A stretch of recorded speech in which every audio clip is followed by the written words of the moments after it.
오늘 하나님 말씀은 입니다.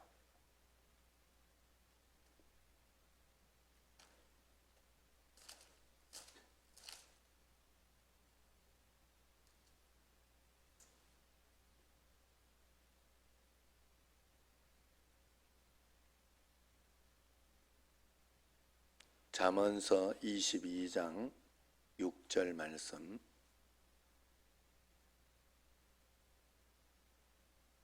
같이 한 목소리로 읽도록 하겠습니다. 마땅히 행할 길을 아이에게 가르치라. 그리하면 늙어도 그것을 떠나지 아니하리라. 아멘. 여러분, 우리가 고난 가운데, 어려운 가운데 있어도 두 가지를 잊지 않아야 되겠어요. 첫 번째는 하나님이 나를 사랑하신다. 하나님이 나를 분명히 사랑하고 계시다. 그래서 그 가운데에서 내가 하나님 사랑을 받고 있기 때문에 어떤 일이 일어나도 사랑하는데 그 일이 일어났으면 하나님이 몰라서 그런 게 아니고 하나님 실수해서 그런 일이 없어요. 절대로 그런 일이 없어요. 뭔가 이유가 있고 뭔가 이렇게 상황에, 환경에 이렇게 맞게 뭔가 필요한 게 있어서 그래요.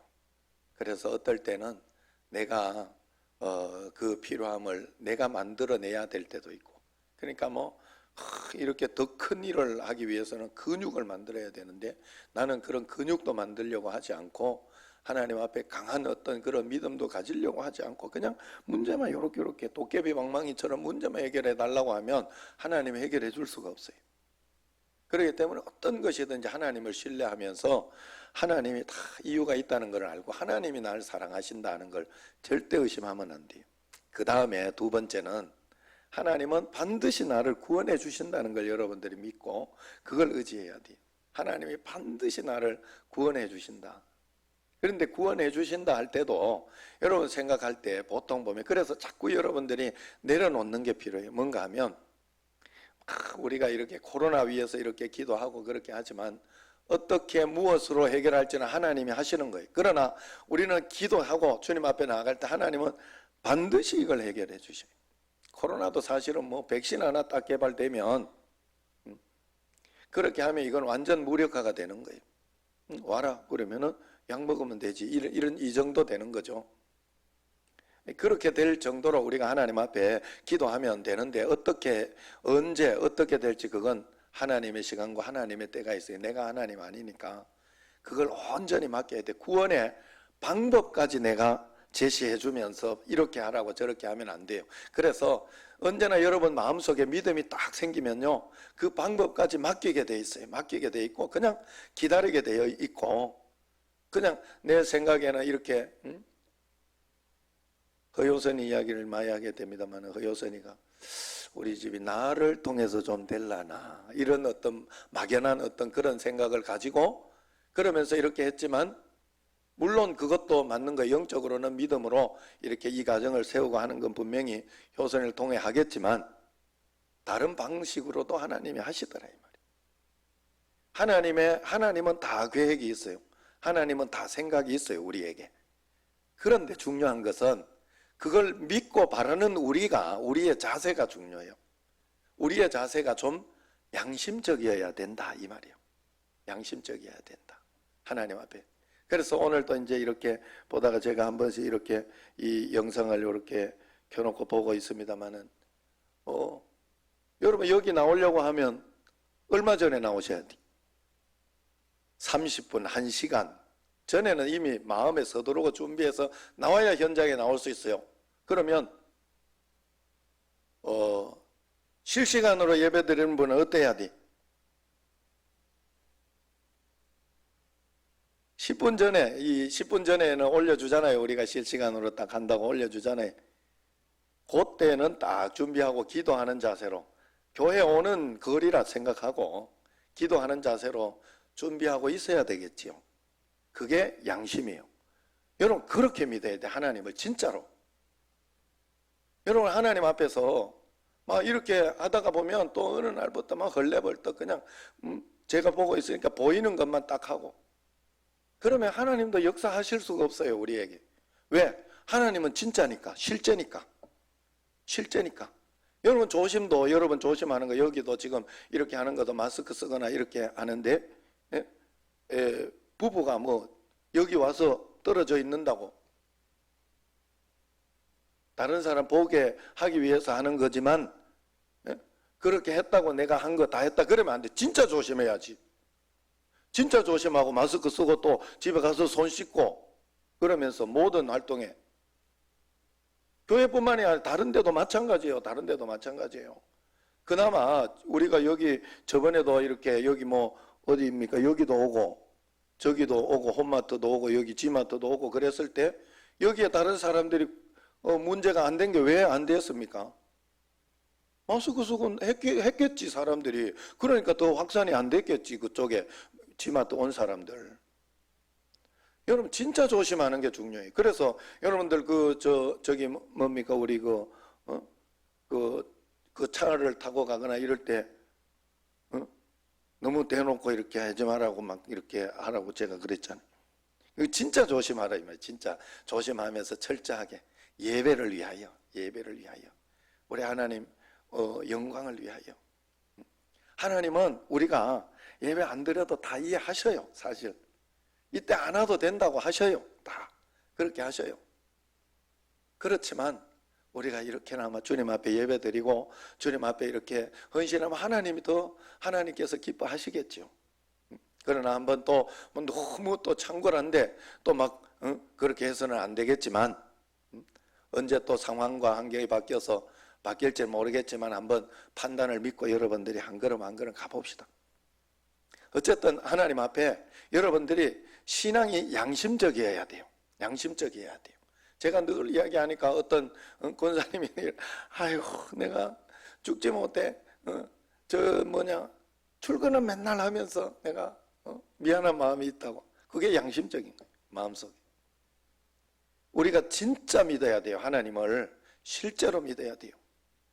그래서 그 실제로 믿는 방법이 다른 게 없는 거예요. 예배, 말씀, 기도 생활 이런 것이에요.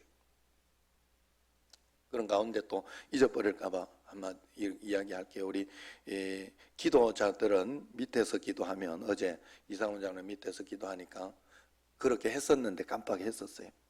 그렇게 하면 다음에 이렇게 주여 하고 이거 하는 것도 편하고 좋아요. 그래서 그렇게 좀 준비해 주시면 우리 장로님들은 좋겠습니다.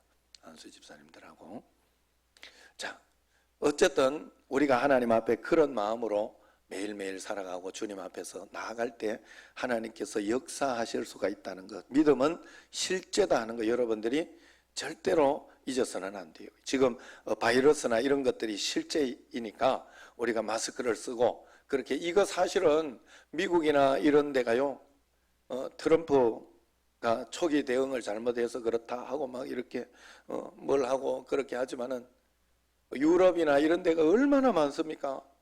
그런데 거기가 왜 그럴까 이렇게 생각해 봤더니 문화나 이런 것 때문에 그런 거예요. 제가 보기에는 문화나 이런 것 때문에. 마스크를 쓰면 이 범죄자하고 막 이렇게 되니까 이걸 쓰는 걸 굉장히 꺼려해.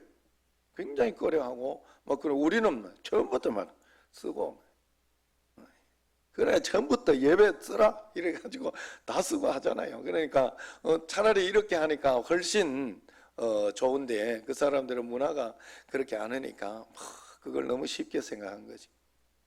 그리고 우리가 하나님 앞에서 그런 마음을 꼭 가져야 돼요. 주님 앞에서 귀한 마음을 가지고, 그래서 말씀대로 우리가 하면, 여러분 말씀대로, 이번에 말씀대로 잘 살고 예수님을 정말 잘 믿었는데 마지막이 안 좋고 또 특별히 너무 그렇다 그러는 분이 있어요 혹시? 저한테 한번 예를 가지고 와봐요. 내가 한번 살펴보게. 겉으로 보는 것과 실제로 하는 것이 또 다를 수 있거든요. 교회 나오면서도. 그래, 우리가 하나님 앞에서 정말로 믿음으로 이렇게 나아갈 때 하나님은 반드시 우리를 지켜주시는 것. 저도 예수님을 믿으면서 예수님 뜻 가운데에서 이렇게 어쩌다 보니까 잘 살아가지고 뜻 가운데 하다 보니까 지금까지 예수님 만나고 나서 지금까지, 그 전까지는 부모가 물려준 그 신앙 가지고 있었는데 어느 날 내 마음속에 주님이 찾아왔어요. 인격적으로. 아, 하나님이 인격적으로 나와 함께 계시구나 찾아오셨는데 그 이후로 계속해서 행복이 떠나간 적이 없어요. 하나님이 나와 함께 계시다 하는 믿음과 그 주님과 함께 동행하는 믿음 가운데 하나님은 기적을 엄청나게 일으켜 주셨고, 여러분 잘 생각해야 돼요. 청년들이나 여기도 금방 모든 걸 다 끝내려고 하면 안 돼요. 그리고 여러분들도 저도 이렇게 가만 생각해 보니까 뭘 금방 교회나 이런 데에서 뭐 금방 해결하고 끝내고 그러려고 생각을 할 필요가 없겠다. 아주 멀었더라고. 제가 생각해 보니까. 물론 그것도 뭐 정신없이 금방 가겠지만 제가 처음에 여기 딱 와가지고 벌써 하면 이 집사님 은퇴 이야기 나오고 막 그랬잖아요. 그리고 그렇게 같이 운동 저하고 이렇게 잘 하고 그러다 어느 날부터 하더니 그냥 골키퍼도 못 봐. 골키퍼. 야, 세월이 참 빠르긴 합니다만은 그래도 어쨌든 하나님 앞에서 그래서 아직도 우리에게 간증과 기적이 일어날 건 굉장히 많아요. 굉장히 많아요. 얼마나 앞으로 많은 일이 있고 어떤 일들이 있을지 여러분 생각지도 못하는. 강흥목 장로님도 한번 생각해. 교준이가 벌써 거기서 돈을 벌고 막 그러면서 효도하고 그럴 줄 어떻게 알았어? 난 사실 처음에 교준이가 이 밥벌이나 할까 이런 좀 약간 우려가 있었어 사실. 그래가지고 그러면서 자기는 SSU 저 딱 왔다 이러더라. 대가 솔직한 마음이네 진짜. 대가 그랬는데 이야 당당하게 해내면서 그 길을 지금 걸어가고 있잖아요. 앞으로도 결혼도 있지 뭐 앞으로 많아요. 뭐 일들이 너무 많아요. 그래 하나님 앞에서 우리가 믿음으로 한 걸음 한 걸음 말씀대로만 잘 살아가야 된다. 그래서 그렇게 살려고 할 때 우리가 어떤 기준을 잘 세워야 되느냐. 첫 번째는 시간을 내서 꼭 기도하라 그랬죠. 첫 번째 날. 그 다음에 어제는 뭐라 그랬어요? 어이 당황스럽네. 네. 예배를 생활하라 그랬잖아요. 예배를 우리가 늘 이렇게 하나님 앞에서 생활하라. 오늘은 가정 예배를 좀 생활해라. 이 말씀을 드립니다. 가정에서도 흩어진 교회거든요. 가정은 하나님께서 태초에 만물을 창조하시고 난 뒤에 맨 마지막 날에 남자와 여자를 만드시고 같이 살게 해서 이게 최초의 가정이에요. 최초의 가정의 탄생이죠. 가정은 하나님의 맨 마지막 창조 작품입니다. 이 말은 가정이 빛이나 궁창, 물, 해, 달, 무, 땅, 동식물 위에 존재한다는 그런 말이에요. 가정은 인간의 출발이자 마지막입니다. 그래서 가정은 하나님의 창조 질서 속에 가장 빼어난 집단입니다. 가정은 하나님의 형상에 대한 물리적인 표현 방식이라 그렇게 이야기할 수 있습니다. 또한 가정은 하나님이 인간 사회에 머물러 계실 수 있는 보금자리가 되는 거예요. 가정이 화목할 때 하나님이 그 가운데 함께 계신 거예요. 나아가서 가정은 인간이 생육하고 번성하는 출발점이 됩니다. 땅을 정복하고 만물을 다스리고 세상 만사를 경영하는 말씀도 가정에서부터 출발하는 거예요. 가정은 이런 창조적인 성격을 가지고 있습니다. 그래서 하나님께서 내주하여 계시고 축복을 베풀어 주는 가정에서 하나님을 기쁘시게 하는 최고의 방법이 바로 가정 예배다 하는 거예요. 유교에서는 이른바 삼강오륜으로 부의 자강, 부모에게 도리를 지켜라 하는 부모 자식 간의 도리, 부의 부강, 남편과 아내 사이의 도리, 부자 유친, 부모와 자식 간에는 도리도 있지만 또 친함이 있어야 된다. 부부가 유별하다. 부부 사이에는 또 도리가 있지만은 구별함이 있어야 된다. 서로가 좀 다르다는 걸 인정하라는 뜻이겠죠. 그리고 유교에서 가르치는 이 어버이와 자식, 남편과 아내 그리고 부부 사이의 도리도 바람직해요. 그러나 너무 엄격하고 교조적이어서 가족 사이에 따뜻한 정이 오가지 않는 경우가 많습니다. 가족 사이에 사랑이 흐르는 가정은 그러면 어떤 가정이냐? 성경에서 보면 경건한 가정생활을 하는 가정이 바로 그런 가정이다. 사랑이 흐르는 가정이다 라고 이야기합니다. 경건한 가정생활이라는 것은 무엇입니까? 어떻게 하는 것일까? 어버이가 된다는 것은 하나님께로부터 이 세상에서 가장 귀한 생명을 받는 것입니다.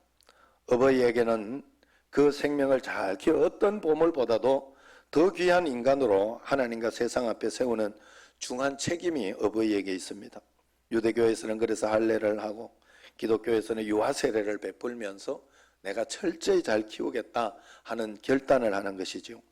어버이에게 있어 자녀를 바로 키우는 것이 무엇보다 귀한 책임입니다. 믿음의 조상 아브라함의 가정은 오직 하나님 중심이었습니다.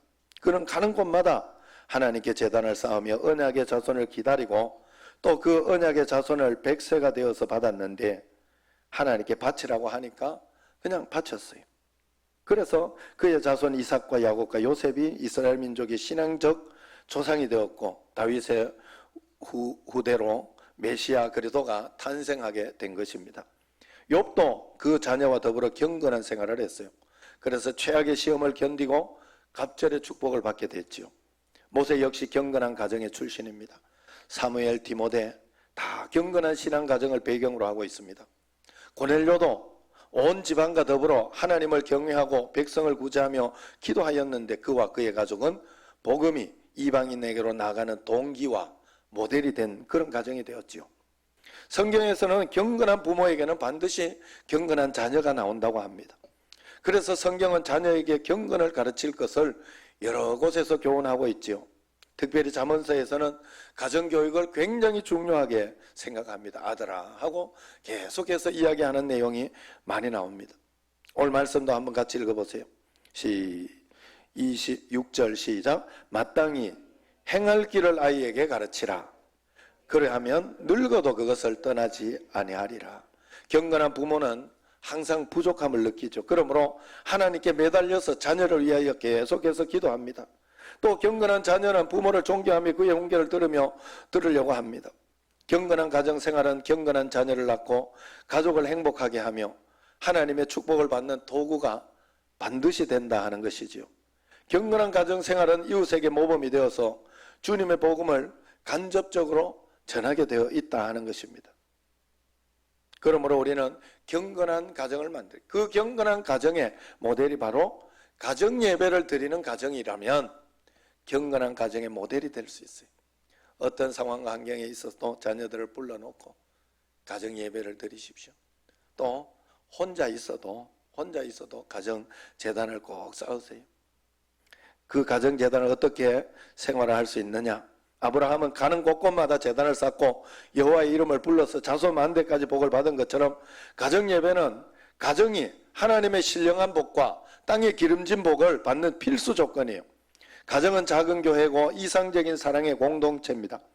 가정예배는 가족의 신앙적 일치와 축복의 기회며 나아가서 가족들의 대화와 교제를 통해 기쁨과 고통을 함께 나눌 수 있는 그런 기회가 되는 겁니다. 그래서 가정예배를 계속 드리면 신앙의 전통이 이어지고 가족이 화목하게 돼요.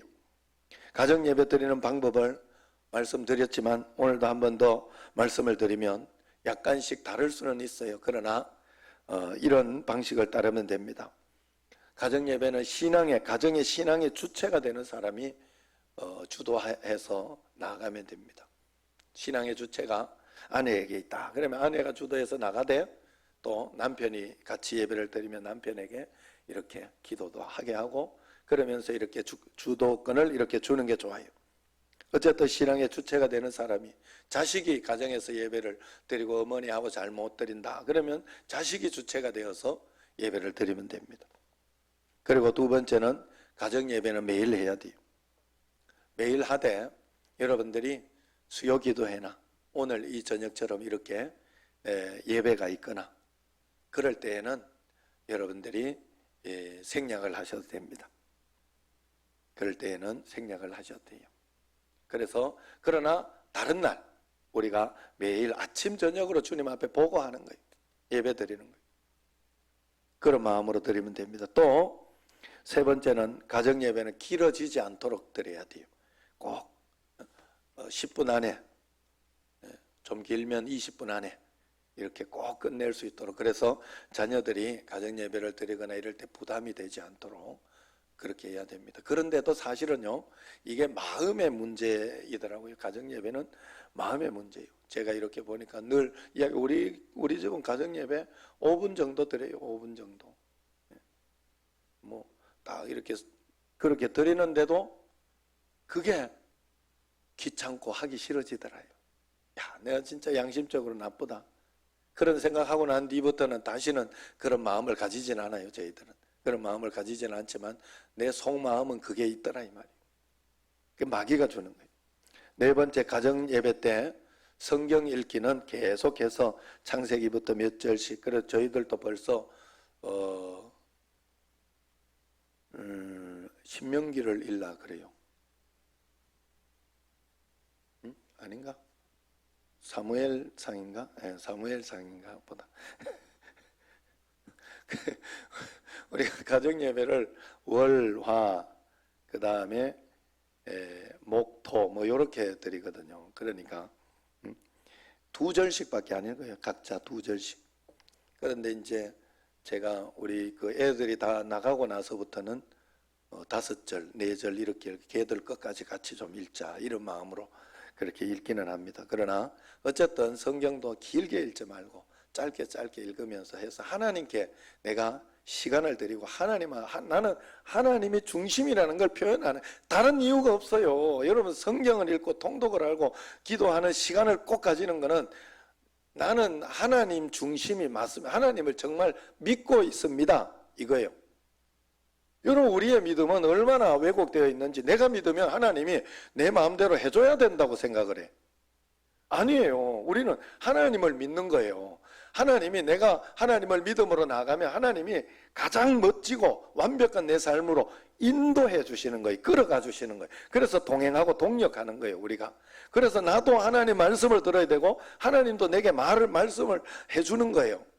그걸 우리가 서로 들으면서 하나님과 동행하며 나가야 되는 게 우리가 믿는 건데, 우리가 믿으면 믿고 있다고 그러고 내가 기도하고 그러면 그걸 가지고 마치 이게 종교적인, 이건 신앙의 가장 기본 어린아이 신앙, 여기에서 벗어나야 돼요. 우리는 반드시 넘어가야 진짜 큰 걸 받을 수 있어요. 그렇기 때문에 그래야 되는데 우리가 그럴 때가 많더라.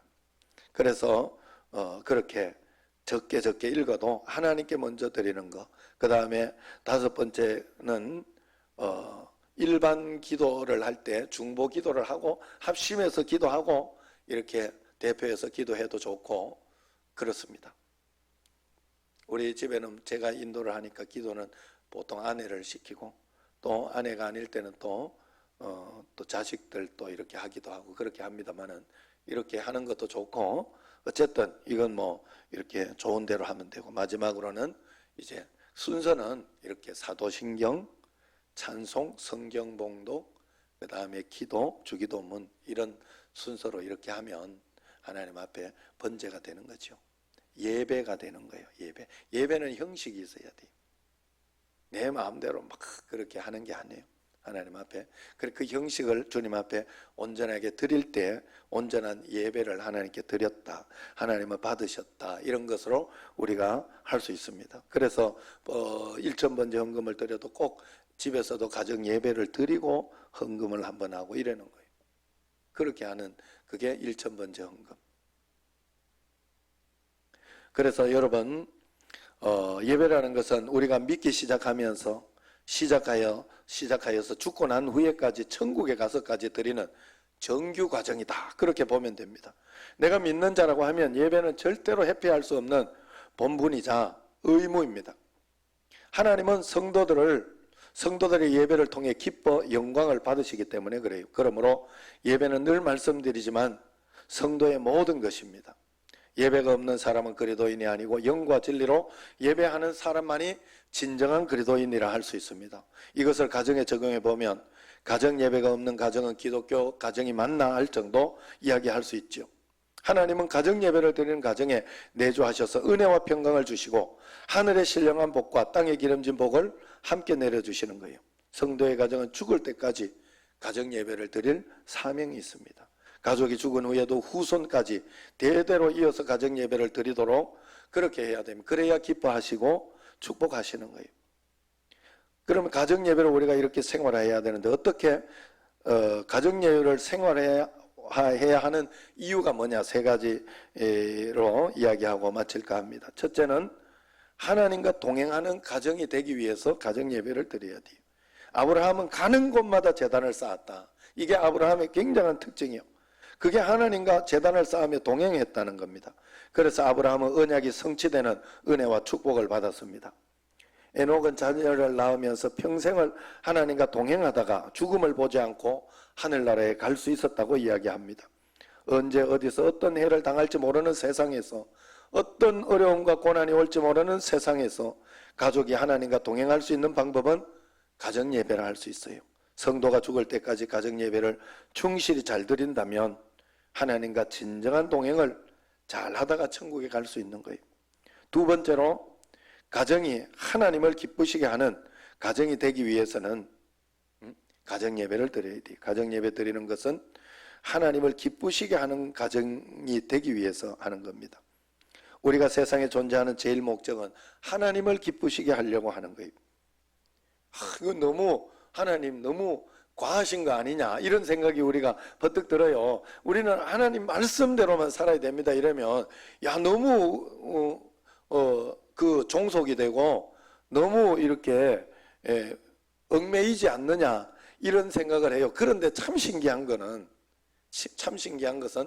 하나님 말씀도 어차피 내 선택이에요. 둘 중에 말씀 들을까 안 들을까 내 선택이에요. 어차피 그렇기 때문에 내가 하나님 말씀을 철저하게 선택을 하면 거기에서 참 행복이 나오고, 신기하게도 거기에서 참 자유가 생겨요. 참 자유가 생기고 거기에서 참 기쁨이 생긴다는 거예요. 기쁘려고 가정 예배 드리는 거예요. 힘들게 드리려고 하는 게 아니라 그걸 통해서 기쁘려고.